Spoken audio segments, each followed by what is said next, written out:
considered Alligator Alley.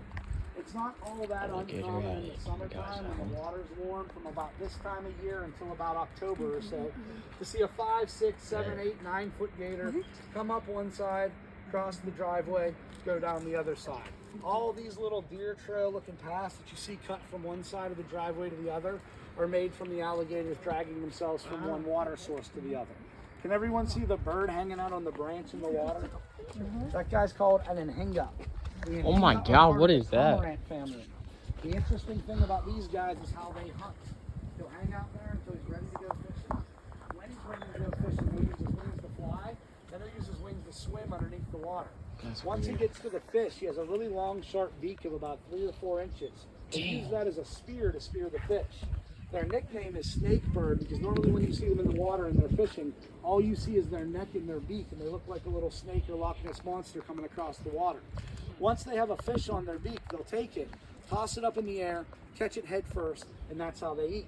When they're finished, they'll go to the side of the pond or to a branch and stand with their wings open like this, drying their wings, getting ready to go fishing again. They're super efficient fishermen, and they do that most of the year long here. Let's take a walk up towards this wooden fence. Gator straight out here, little guy. Oh. Yeah. Yo, wait, where? No. Bro, I can't get a picture.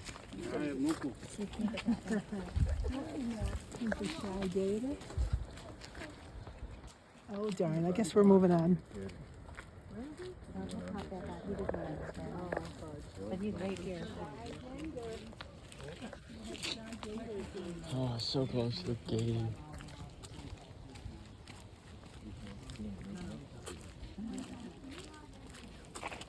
On the other side of this fence right here, Ooh.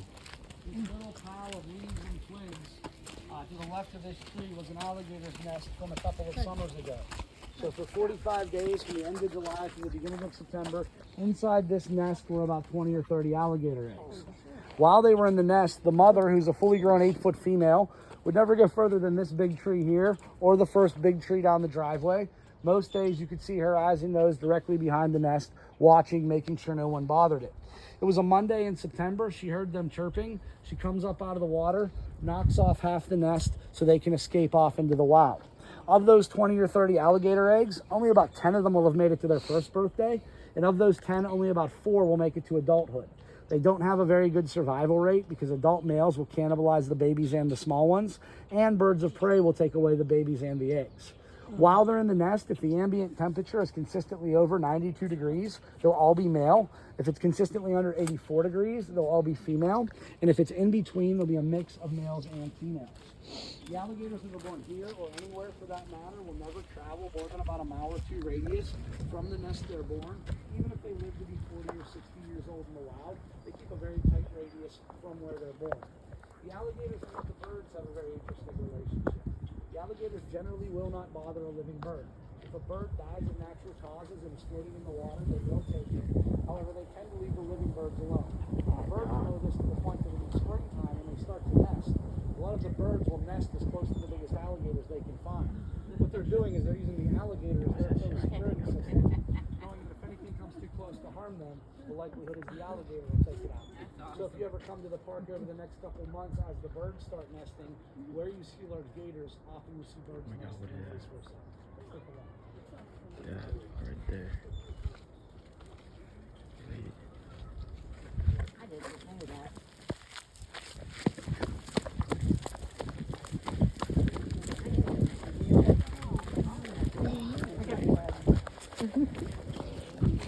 Maybe on the way back. So there's an alligator sign back there. Let's take a picture of it. All right, guys, there are 2 lying in here at the base of the tree. 2. Oh my God. One off the front, one on the back. There's 2 alligators lying at the base of the tree. What is it doing? Where? 2 alligators. Do you see it? I see one. Right? Oh my God. Oh, there he is. There he is. You see him? Yeah. I do. Look at see this branch crossing? That's him? That's him. Wait, what? There. He's straight ahead. The branch cross. I pretty only see the sure. ones out No, there. that's an alligator right there. No, Mom, right out there. That's not one right there? No, that's a stick. But right back No, I there, know the there's stick. one. I'm looking under the stick with the nose looking up at it. No? There he is. No. Okay. Yeah, You look got a right picture, there. Connor? I got a video. I'm recording. Okay. Yeah, he's over there.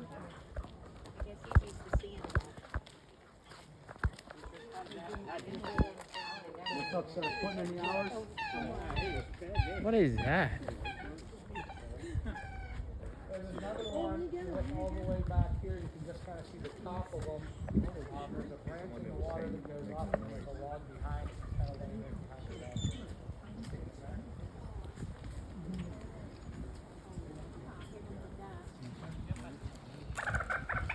These guys are all little. For the most part, they're Oh my probably about God. 2 years old, somewhere in the neighborhood of 2 or 3 feet long. Does anyone know how you can tell the size of an alligator by looking at their face? If you measure from the eyes to the nose in inches, that's how long they'll be in feet. So if it's 3 inches eyes to nose, they'll be 3 feet from his nose to his tail.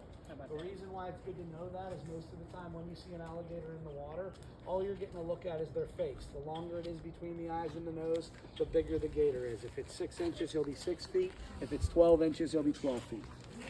There was a really big one lying up here. Let's just go see just in case.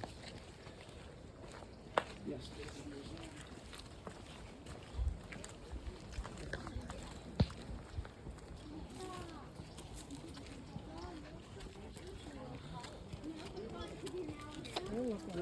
There's another anhinga out there on the branch, and then there's some turtles lying on the stumps there.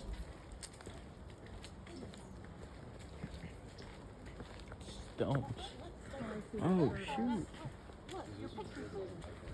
Let's send it to alligator. Oh, you did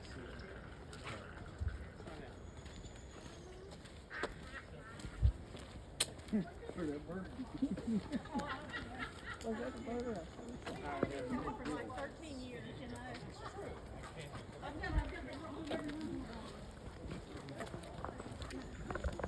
Black one. Huh? A big black Laying one. on this pile of mud with all those trees yesterday morning. When I came back in the afternoon, he was gone. I just wanted to make sure. He's about a 10-footer. This time of Damn. year, when there's a little guy sitting there though. There's a little tiny guy sitting right there. See him? On that mound by the left yeah. tree. I missed He him. blends right in. Another Yeah, yeah. Oh, he is little. sitting on that hump. Aw. The one that was sitting here is a 10-footer. And I know that because there are 2 alligators in the park that the Department of Natural Resources came in about 8 months ago. They tranquilized them and then they put trackers on them. This guy has a tracker on his head so they can see where he's going when. And he also has a tag on his tail that says he's 10 feet long. That's how I know that for sure. They get aggressive during mating season? Not really. The only time they'll really get aggressive would be is if someone he's was moving. dumb enough to mess with their nest that's a while duck. they're in it. Or the other thing is you see signs in North and South Carolina. that You say see 'em? alligators are good. Oh, I see the They baby. catch you feeding the alligators, they find you $10,000. Oh, there he is, the baby. They don't want them to Meadow, associate come look at the people. baby. Oh, I If it's hard to there know. is an attack, generally when they open the gator up, they find that people have been feeding it. He might have moved on to animals, dogs, cats, and then it's a progression. All right, let's take a walk back down to the machine. Machines. Time machines. There's a fine for that. Yeah, so don't do that. Plus the poor alligator gets killed for no reason than liking whatever you gave him. And I understand that. I didn't know that. It does make sense. They would associate humans with providing food, and pretty soon humans could be food. So you may go 10, 15 miles an hour or something. Well, yeah, this, yeah. Which is fast enough. Birds. Oh, shoot.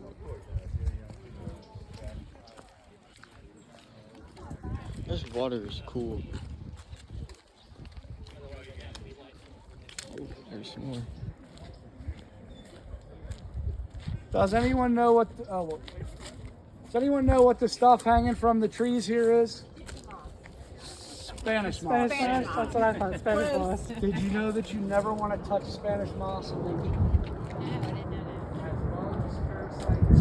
What's that noise? Don't want Oh to my go God. Holy cow. Definitely don't want to get on your clothing. You certainly don't want to bring home to your bedding. If there's someone back home you really don't like, come down here with scissors, rubber gloves, a stamp, an envelope, and a ladder.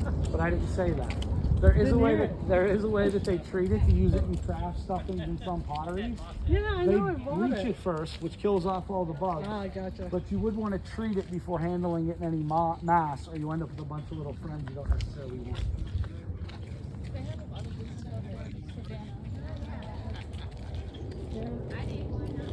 Yeah, like the warm leather.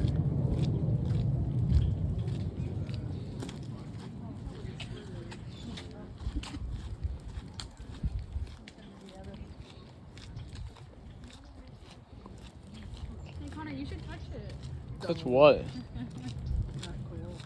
Touch what? The moss. Don't touch the wall. Come on, Joey. Don't even say that. So you want to kill me, Johnny, Dylan? don't touch it at all.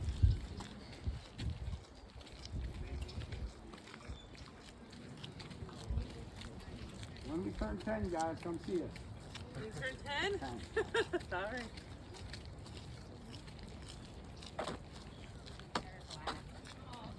Bro, it smells so bad.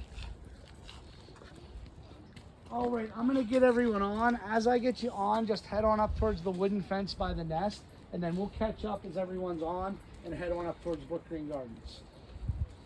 All right, number 12. Oh, shoot. Yeah.